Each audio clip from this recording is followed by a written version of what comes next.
Brought to you by Technopova Curve 5G. Discover new horizon. मैं graphics अपने PCR से request करूंगा अगर मुझे दिखा सके कि आखिर कैसे जब संकट नहीं तब भी ट्रंप ने आपातकाल कैसे लगाया, वो ग्राफिक्स जरा दिखाइए कैसे। क्योंकि डोनाल्ड ट्रंप अमेरिका के राष्ट्रपति हैं और अमेरिका के राष्ट्रपति को संविधान से कई सारे संकट काल और आपातकालीन हालात के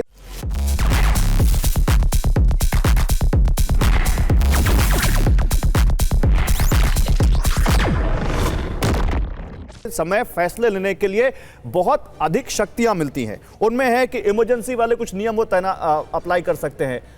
डोनाल्ड ट्रंप ने अभी तक 150 एग्जीक्यूटिव ऑर्डर दिए हैं, जिसमें से 30 बार वो उन इमरजेंसी अधिकार के तहत फैसलों को, दीपक सर मैं आ रहा हूं आपके साथ, एक सवाल लूंगा मैं आपसे, उन फैसलों को वो उन आपातकालीन समय में जो शक्तियां उनका इस्तेमाल कर चुके हैं, आपातकालीन कानून का वो सहारा ले चुके हैं, संकट काल के नियम को वो अपने कह सकते हैं एजेंडा को या अपने नीतियों को लागू करने का हथियार बना रहे हैं। युद्ध या राष्ट्रीय संकट के समय के वो नियम थे जिसे वो अभी अप्लाई कर रहे हैं, अभी लागू कर रहे हैं। और ये कुछ ऐसे फैसले हैं जो संसद को दरकिनार करके फैसले लिए गए। ये जो रेस्टलेसनेस है दीपक जी, या ये तरीका है डोनाल्ड ट्रंप का, जैसा कि पूर्णिमानाथ कह रहे हैं कि मैं उनके साथ अटल तरीके से खड़ी हूं, लेकिन उनके तरीके कुछ ऐसे हैं जो लोगों को खटक रहे। तो ये क्या वाकई डोनाल्ड ट्रंप ने जो उनका वे ऑफ एग्जीक्यूशन है उसी की वजह से सब कुछ हो रहा है? उनके फैसले गलत नहीं है, उनका जो फंक्शनिंग है वो गलत है? ये तो उनके बारे में लोग कहते हैं कि वो जियोपॉलिटिकल आर्सनिस्ट है। जिन चीज़ों से आप वाकिफ हैं, किस तरह से अंतर्राष्ट्रीय रिलेशंस किए जाते हैं, किस तरह से चीज़ें होनी चाहिए, ये ही डजंट केयर। इसके लिए बस दो चीज़ें हैं जो लोग कहते हैं, जो इनकी आलोचना करते हैं। पहला ये है ट्रंप एंड ट्रंप्स फैमिली।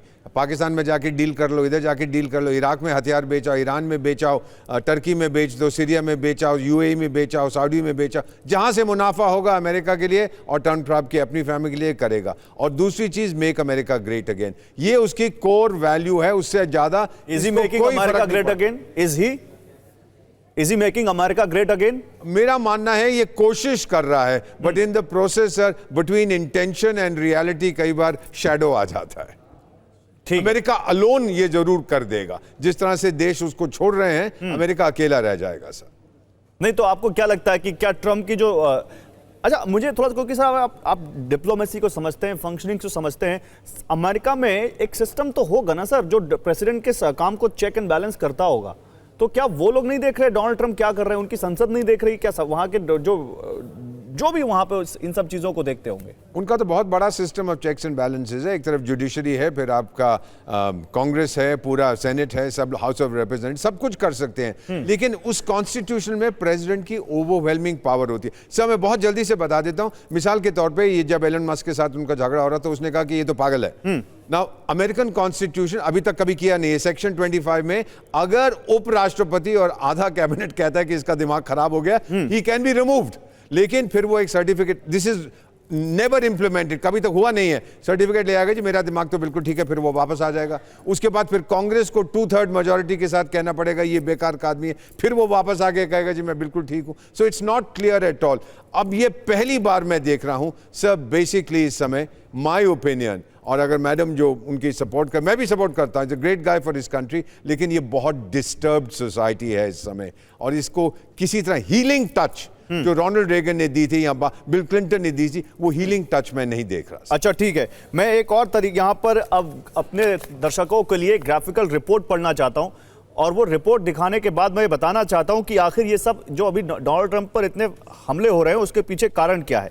देखिए, एक नेशनल गार्ड्स की तैनाती को लेकर बड़ी बात हो रही है। जरा दिखाइए नेशनल गार्ड्स को तैनात कौन कर सकता है, क्योंकि नेशनल गार्ड्स जो तैनात किए गए कैलिफोर्निया में, उसको लेकर वहां के गवर्नर ने सवाल उठा दिया। नेशनल गार्ड्स को तैनात राष्ट्रपति और गवर्नर दोनों कर सकते हैं। गवर्नर की सहमति के बाद स्टेट में लागू किया जाना चाहिए, जनरली ये ट्रेडिशन है। तैनाती पर दोनों फैसला ले सकते हैं, लेकिन राज्यपाल की सहमति यानी गवर्नर की सहमति से ज्यादातर फैसले लिए जाते हैं, ज्यादातर फैसले राज्यपाल ही लेते हैं। और यही यहां पर सवाल है कि 1965 के बाद यह पहली बार है जब ट्रंप ने गवर्नर की कंसेंट को, उनकी सहमति को दरकिनार करते हुए अपने फैसले, अपने अधिकार के तहत नेशनल गार्ड्स की तैनाती लॉस एंजलिस में कर दी, जबकि ये कह रहे थे वहां के गवर्नर न्यूसम कि भाई ये हम इसको संभाल सकते हैं। अब नेशनल गार्ड कौन है? नेशनल गार्ड अमेरिकी सेना का हिस्सा है, रिजर्व फोर्स की तरह काम करते हैं, ज्यादातर सदस्य पूर्णकालिक नहीं है, ज्यादातर प्राकृतिक आपदा में या किसी ऐसी समय जब कोई बहुत संकट की घड़ी हो उस समय उनकी तैनाती की जाती है।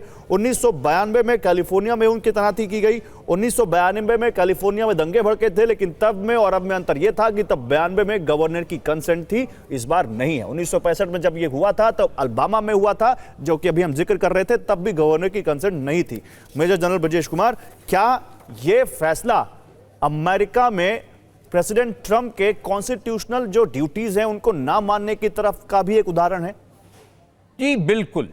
देखिए, अमेरिका का जो फेडरल स्ट्रक्चर है बहुत ही स्ट्रॉन्ग है और अमेरिकन डेमोक्रेसी में स्टेट्स का जो अपना संचालन है वो खुद करती है। बहुत स्टेट्स के अपने अपने फ्लैग्स भी हैं और वो अपने स्टेट के फ्लैग के साथ में यूएस का फ्लैग भी लगाते हैं। तो वहाँ काफ़ी स्टेट्स में इंडिपेंडेंस है और खासकर उस तरह के स्टेट्स, जब हम बात करें कैलिफोर्निया की, जो सक्षम भी है इकोनॉमिक वास्ते में और बहुत बढ़िया क्या कहते हैं, वहाँ की आबादी भी बहुत पढ़ी लिखी और क्या कहते हैं संयोजित है। तो इस मामले में जो इनका जो दखलबाजी है ये बड़ा क्वेश्चनेबल सा लगता है। जो बात चल रही थी अमेरिकन गार्ड्स का वहाँ पे तैनात होना, और ये भी खबर आई है उन्होंने मरीन्स को भी डिप्लॉय किया 700। तो वो क्या करेंगे एक्चुअली?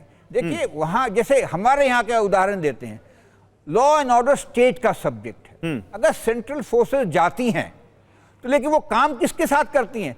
स्टेट पुलिस के साथ करती हैं। अगर आप भेजते हैं रैपिड का कोई बटालियन है या सीआरपीएफ बटालियन है या इस तरह की महिला बटालियन है, तो वो काम करेगी उस सरकार के अंदर।